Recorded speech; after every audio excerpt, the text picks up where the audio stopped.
Severe. ఇప్పుడు first day మీ missus తో వచ్చారు కదా, ఫస్ట్ ఒక 2-3 డేస్ తర్వాత మీరు ఇప్పుడు ఈ రోజు ఎలా వచ్చారు? ఇప్పుడు ఇది 10th డే సార్, ఈ 10th డే, కానీ 90% నాకు బ్యాక్ బోన్ మాత్రం ఎలాంటి ఇబ్బంది లేదు. మీరు చూస్తున్నారు సార్, 3 days నుంచి మాత్రం నేను సింగిల్ గానే వస్తున్నాను, మీ దగ్గర ట్రీట్మెంట్ తీసుకుంటున్నా.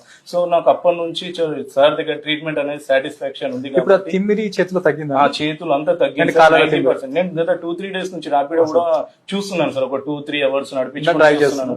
ఎలాంటి ఇబ్బంది, మీ యాక్టివిటీస్ లో ఎటువంటి ఇబ్బంది ఫ్రీగానే ఉంది. లేదు సార్, నేను ఇంట్లో కూడా ఇంతకు ముందు మీరు యాక్చువల్లీ ఒక 5 నిమిషాలు కూర్చోవాలన్నా నిల్చోవాలని ఇబ్బంది, నొప్పి చాలా హెవీ. ఇప్పుడు ఎలా ఉంది? పెయిన్ మాత్రం లేవగానే లెగ్ పెయిన్ మాత్రం బాగా. ఇప్పుడు ఎలా ఉంది? మీరు లెగ్ పెయిన్ మాత్రం టోటలీ క్లోజ్ సార్.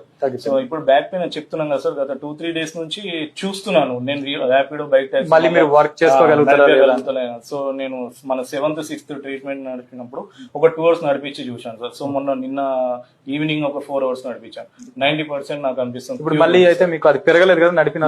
ఏం లేదు సార్, ఇప్పుడైతే ఫ్రీగా. ఇప్పుడు ఎంత పర్సెంటేజ్ తగ్గిందండి మీకు? సార్ 90% తగ్గింది. ఫ్రీగానే అనిపిస్తుంది. ఫ్రీగా. ఇప్పుడు మీ యాక్టివిటీస్ లో అయితే ఎటువంటి ఇబ్బంది లేదు. ప్రాబ్లం. ఇప్పుడు ఒక హెల్ప్ తీసుకోవాల్సిన అవసరం అయితే రావట్లేదు కదా? లేదు సార్, నేను ఇప్పుడు సింగిల్ గానే వస్తున్నాను మీ దగ్గరికి. ఇప్పుడు మీకు పడుకునేటప్పుడు కానీ, నుంచినప్పుడు కానీ, కూర్చునేటప్పుడు ఎలాంటి ఫ్రీ అయితే మా మిస్సెస్ తో నేను బస్ లో వచ్చేటాను. ఇప్పుడు నేను సింగిల్ గా నా బైక్ పైన బైక్ మీద వస్తున్నాను.